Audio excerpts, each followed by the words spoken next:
좋은 사람인 줄 알았는데 왜 나는 점점 작아질까요? 처음엔 참 착해 보였습니다. 말투가 부드럽고 눈빛이 순했고 늘 괜찮아요를 먼저 내밀었지요. 당신이 힘든 얘기를 꺼내면 고개를 깊게 끄덕이며 말했습니다. 그 마음 제가 제일 잘 알아요. 그런데 이상합니다. 그 사람과 대화를 하고 나면 마음이 편해지는 게 아니라 더 무거워집니다. 분명 웃으며 헤어졌는데 집에 돌아오면 자꾸 되감기가 시작되죠. 내가 너무 예민했나? 내가 오해했나? 내가 못됐다. 어느새 당신은 그 사람 앞에서 설명하고 해명하고 증명하는 사람이 되어 있습니다. 특히 결정적인 순간은 이렇습니다. 당신이 처음으로 작은 거절을 했을 때. 이번에는 어려울 것 같아요. 그는 웃으며 말합니다. 아, 그럼 어쩔 수 없죠. 그런데 그 뒤로 공기는 달라집니다. 단톡방에서 당신이 투명해지고 소문은 슬쩍 흐르고 누군가의 시선이 얇아집니다. 착한 사람인 줄 알았던 그가 왜 이렇게 조용히 사람을 흔들까요?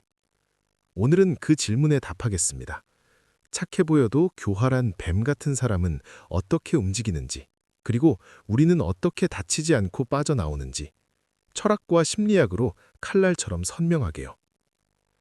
우리가 속는 이유, 집착, 보상심리의 함정. 우리가 교활한 사람에게 가장 먼저 당하는 이유는 간단합니다. 그들이 강해서가 아니라 우리가 스스로를 함정에 가두기 때문입니다. 첫째는 집착입니다. 저 사람이 나를 어떻게 볼까에 매달립니다. 교활한 사람은 이 집착을 냄새 맡습니다. 당신이 인정받고 싶어 한다는 사실, 좋은 사람으로 보이고 싶어 한다는 사실. 그 욕구는 약점이 아니라 인간다움입니다. 문제는 그 인간다움을 누군가가 리모컨처럼 조종할 때 생깁니다. 교활한 사람은 평가를 무기로 씁니다. 칭찬으로 끌어당기고 미묘한 실망으로 밀어내지요. 당신은 스스로 묻습니다. 내가 뭘 잘못했지? 이 질문이 반복되는 순간 관계의 중심은 이미 상대에게 넘어갔습니다. 당신의 마음은 상대의 표정에 따라 흔들리는 기상청이 됩니다. 둘째는 보상심리입니다. 우리는 착하게 살면 언젠가 공정하게 대우받을 거라 믿습니다. 참으면 알아줄 거라 믿지요. 하지만 교활한 사람은 그 믿음을 이용합니다. 그는 당신의 선의를 선물로 받지 않습니다. 지불된 비용으로 취급합니다. 그래서 더 요구합니다. 그리고 당신은 더 참습니다.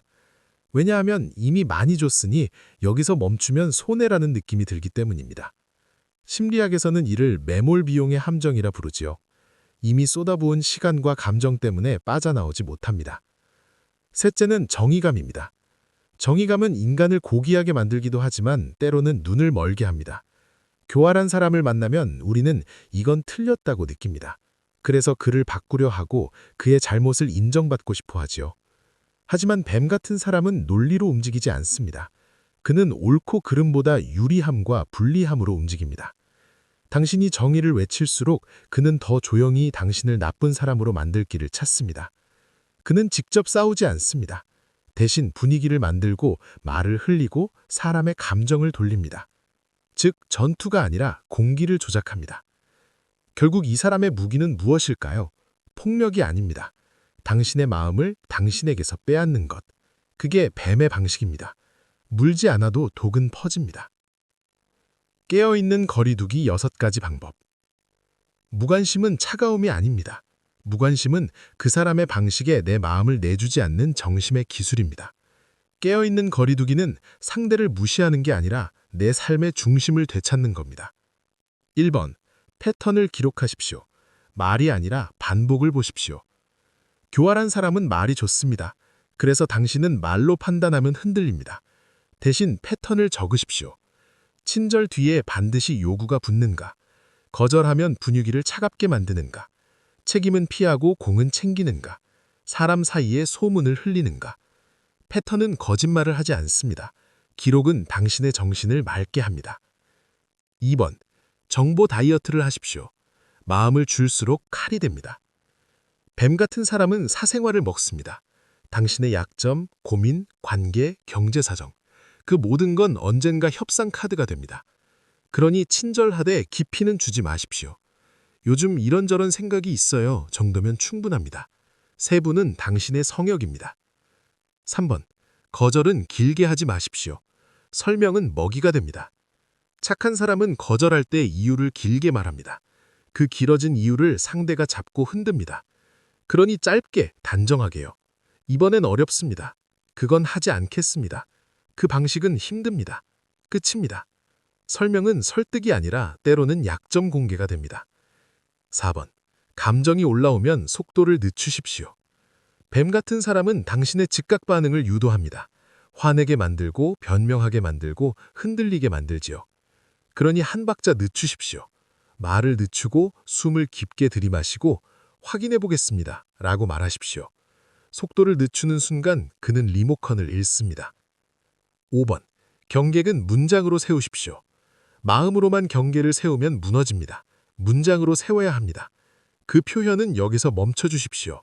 이 대화가 비난으로 흐르면 종료하겠습니다. 제 사적인 이야기는 여기까지 하겠습니다. 이 문장들은 억격이 아닙니다. 당신의 영토를 표시하는 표지판입니다. 6번. 마지막은 정리입니다. 싸움이 아니라 거리의 재배치. 교활한 사람은 바뀌지 않는 때가 많습니다. 바뀌더라도 당신이 바꾸게 만들 수 없습니다. 그러니 관계를 재배치하십시오. 가까운 자리에서 먼 자리로, 사적인 이야기에서 업무 이야기로, 감정의 문에서 형식의 문으로. 이게 냉정함이 아니라 자기보호이지요. 깨어있는 거리두기의 핵심은 하나입니다. 나는 너를 미워하지 않지만 너의 방식에 내 마음을 맡기지 않는다. 그 태도가 자유를 만듭니다. 독을 끊는 순간 당신은 다시 당신이 됩니다. 세상에서 가장 무서운 독은 상대가 준 독이 아니라 그 독 때문에 내가 나를 잃는 것입니다. 뱀 같은 사람은 대단한 악인이 아니라 작은 기술로 사람의 마음을 흔드는 숙련자일 수 있습니다. 그 앞에서 당신이 해야 할 일은 정의를 증명하는 것도 아니고 상대를 설득하는 것도 아닙니다. 그저 내 마음의 운전대를 되찾는 일이지요.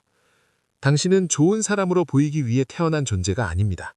당신은 살아가기 위해, 숨쉬기 위해, 평온하기 위해 존재합니다. 그러니 누군가의 미소가 당신의 죄책감이 되는 순간 그 미소는 친절이 아니라 사슬입니다. 오늘부터는 이렇게 말해도 됩니다. 나는 예의를 지키겠습니다. 하지만 나를 버리진 않겠습니다. 이 문장이 당신의 등을 세워줄 겁니다. 그리고 당신이 등을 세우는 순간 뱀은 더 이상 당신에게 감길 수 없습니다. 마지막으로 질문 하나만 남기겠습니다. 그 사람을 붙잡으라 당신이 놓치고 있는 것은 무엇입니까? 당신의 자존심입니까? 평온입니까? 아니면 당신의 시간입니까?